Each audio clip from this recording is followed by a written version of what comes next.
Здравейте! Днес ще ви покажа как се прави вино. Направил съм два вида вино. Бяло от сорт Аркацители и червено вино от сорт Мерло.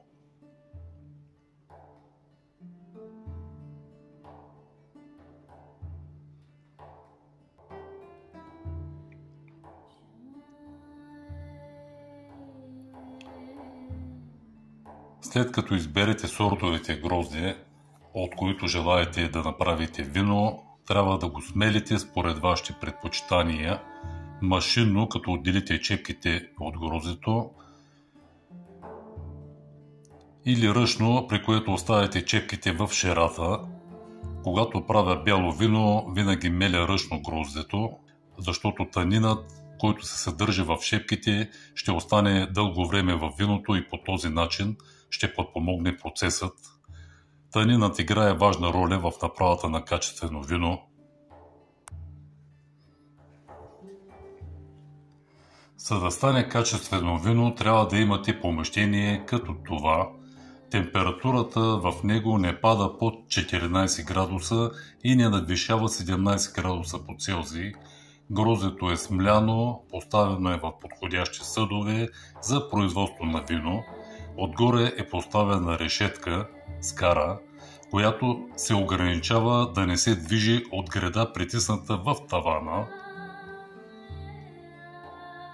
Захарността на гроздовия сок се измерва веднага след като гроздето е смляно и трябва да бъде в границите между 22 и 26%.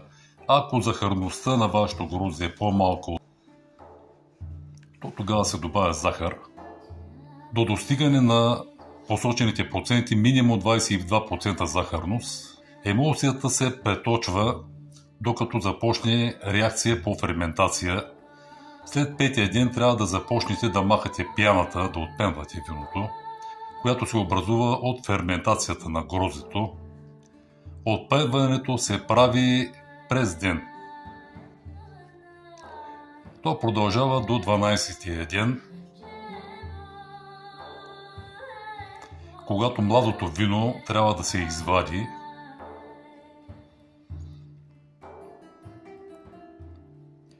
И да се отдели в предварително подготвени за целта съдове.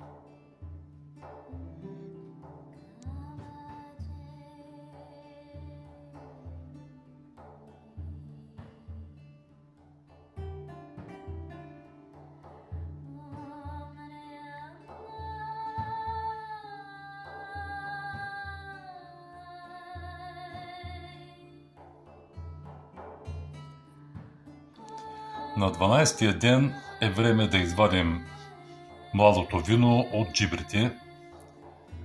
Младото вино се нарича Дели Боран.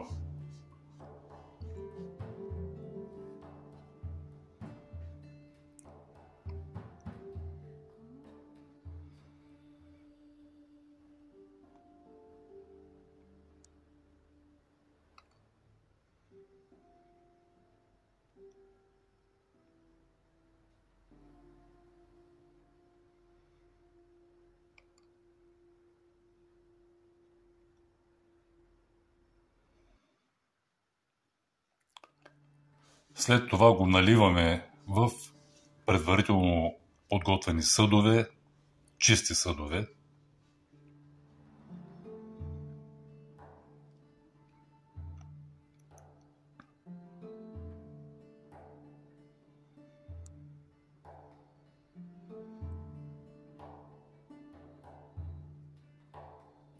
Виното е прехвърлено и е готово да започне втория цикъл на своето пътешествие, наречен тиха ферментация. Съдовете са запечатани и единственото място, откъдето може да премине газът, образуван от ферментацията, е маркуча, който е потопен във вода. По този начин се ограничава достъпът на кислород до виното, а водата играе ролята на клапан. В това положение виното остава един месец и този процес се нарича тиха ферментация. Искам да подчертая, че тези от вас, които за първи път ще правят вино, е по-добре да го оставят отворено в новият съд, защото може да се получи запарване на виното и то да започне да мирише на сероводород, което е много неприятно. След един месец отпечатвам бидоните и преливам виното в други чисти съдове. По този начин премахвам утайката, която се е образувала в предишните съдове.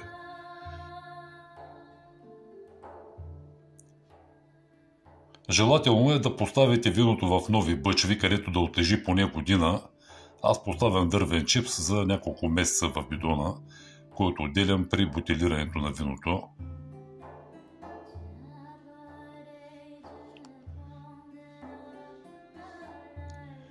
Виното е престояло 3 месеца в тези съдове.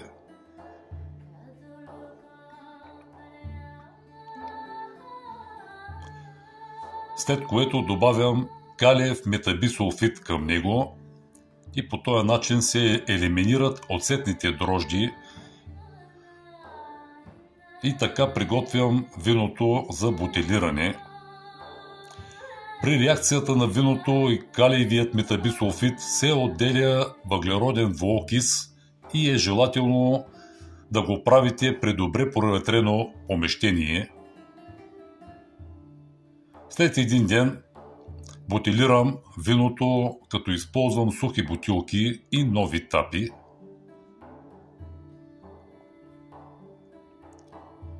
Ето как изглежда бялото вино сорт ръкацители.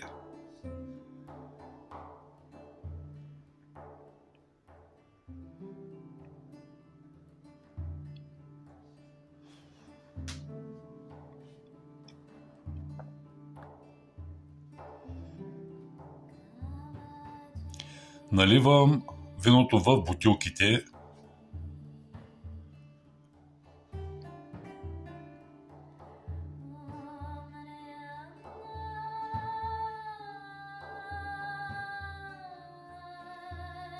След това използвам ръчна затварачка, за да поставя тапите.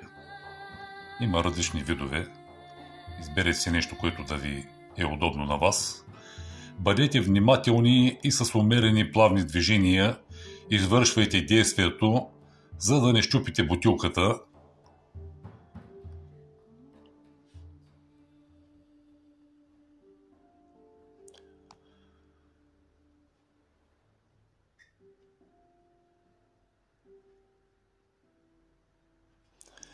Поставено в стъклени бутилки и предварително обработено с калиев метабисулфит, виното може да издържи много години съхранявано при постоянна температура, без да промени своите качества. Така правя аз моето вино и винаги се получава перфектен резултат.